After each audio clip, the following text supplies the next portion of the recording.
Hello, Internet friend. I'm David Ravel, and this is Value Side for Tuesday, October 3rd. For all of our articles and podcasts, visit valueside.com. Well, today, how America can pick itself up and get back in the game. Well, we used to have a name for countries where the government controlled the economy. We called them communist, a place where the government directed the means of production, to use Karl Marx's phrase. Today, we see such a transformation in a most unlikely spot. Imagine where the government spends 1/4 of all our income on a rescue plan, or the president sets the price of gasoline, or does the cost of doing business in America rise because of the cost of regulation? Today, that place is America. And this is how America changed from the bastion of free enterprise to an economy that more closely resembles the demand economy of the old USSR. Now, it's been nearly 3 years since an obscure virus from a place named Wuhan, China, began a series of events that would change our lives forever. Few of us had ever even heard of Wuhan, and it was impossible to imagine that anything from such a faraway place could affect us here in America. Yet over the next few months, Wuhan and something called the COVID-19 virus would become our #1 dinner topic. I remember those early reports indicating that Chinese authorities had discovered a particularly lethal virus in the Hubei province.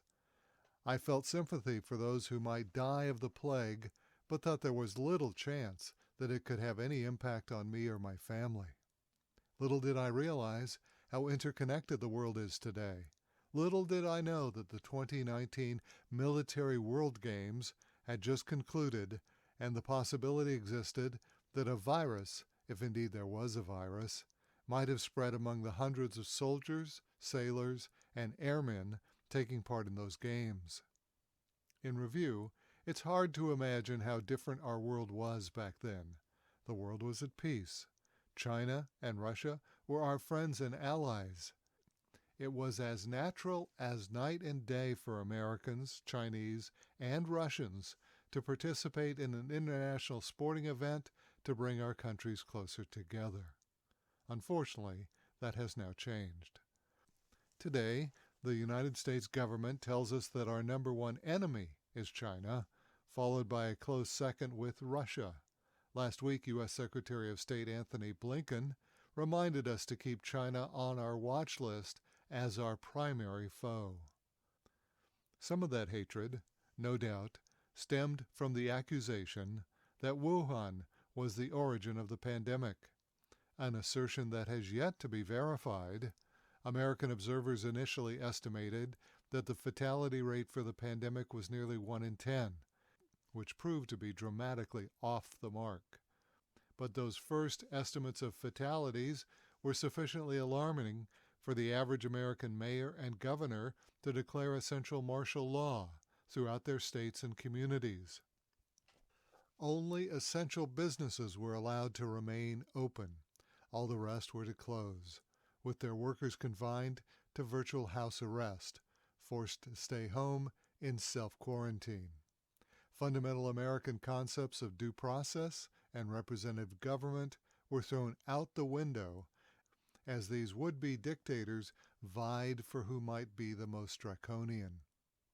It was the raw exercise of power by a group that obviously should never have been allowed to have such ability. However, it did create a legal precedent, one that we hope to never see again. The lockdown also profoundly impacted our economy.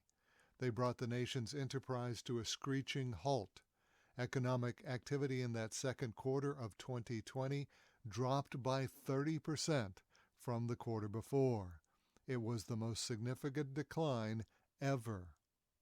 The American economy was sinking, which sent Washington into an all-out panic. Under then-President Donald Trump, the U.S. Treasury and Federal Reserve started shoveling out money. New loans were invented, the government created special credit facilities, and made direct payments to state and local governments, as well as schools and universities, private corporations, and, of course, individuals. It was an example of pure Keynesian economics, where the government steps in to provide the liquidity needed to continue functioning in times of crisis. Before he finished, President Trump and his administration and the Fed would provide $3 trillion in various stimulus programs to see us through the crisis. Later, President Biden would add nearly $2 trillion more during his days in office. Now, was the stimulus really needed? Well, yes, of course. It reflected just how bad off the economy was. Without a doubt, this country was economically comatose at the time. Without some radical measures, we would have descended into the worst depression of our lives. First to remember, it was the unscrupulous politicians, the mayors, governors, who put us in that position. Without those quarantines and lockdowns, all this would not have happened. Second, the amount of the stimulus provided probably far exceeded what was really needed economically. It was a politically charged time in Washington in the middle of a presidential election. That's never a good time to consider public policy. What began as a purely economically centered program quickly became an opportunity to pay off pet projects and programs. In particular, the education and environmental industries benefited from programs that were more than was needed to keep them functioning. This latest point is critical because all those excess stimulus funds are a principal reason we have an inflation problem today. Suddenly, nearly $6 trillion of new money was printed and added to the money supply. As any first-year economics student will tell you, more dollars chasing the same amount of goods creates inflation. Of course, the stimulus was not the only contributor to inflation.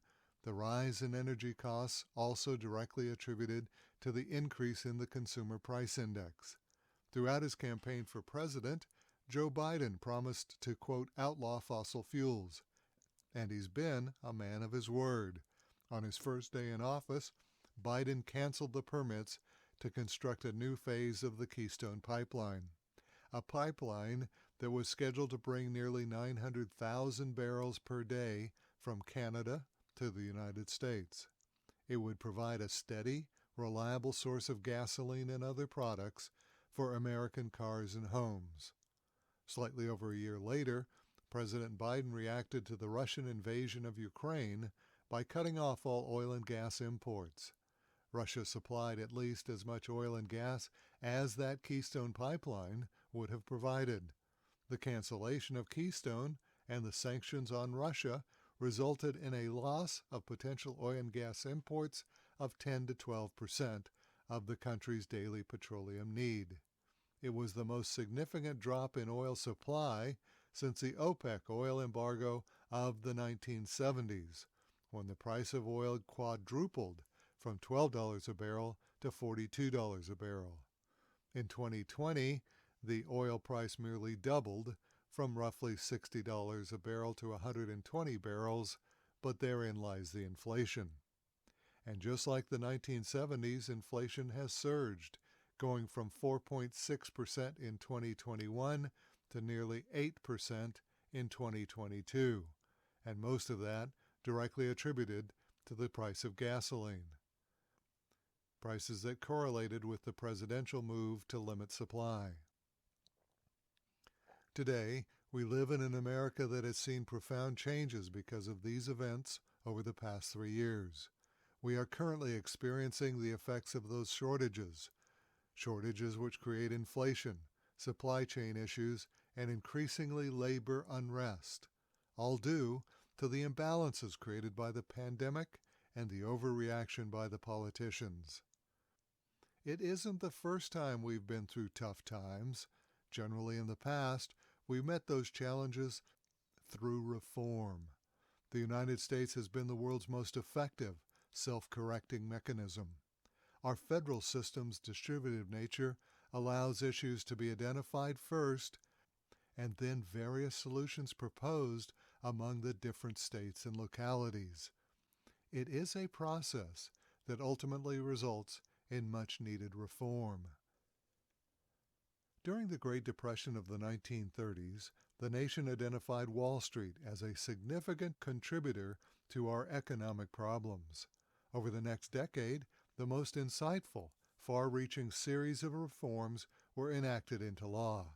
Those reforms included the Securities Acts of 1933 and 1934. They created the Securities and Exchange Commission and defined and prohibited fraudulent sales practices in the securities industry. Fraudulent practices that led directly to the stock market crash and subsequent depression. Those reforms provided a framework for what became the world's most important financial system. Although these reforms did not change human nature, securities fraud, after all, still exists, the definition of what was fair and equitable versus what was fraudulent helped create today's free and open securities markets. Today, there is a growing consensus in the country that in reacting to the pandemic, our political leaders overstepped their authority. Many of those ad hoc solutions created more issues than they solved. But fortunately, we still have the capability of self-correction. Properly applied, reform could be used as effective today as it was 90 years ago after the Great Depression. It might be just the thing to bring us out of this economic funk. And that's Value Side for this Tuesday, October 3rd. For all of our articles and podcasts, visit valueside.com. I'm David Revelle. ValueSide is independently written and researched.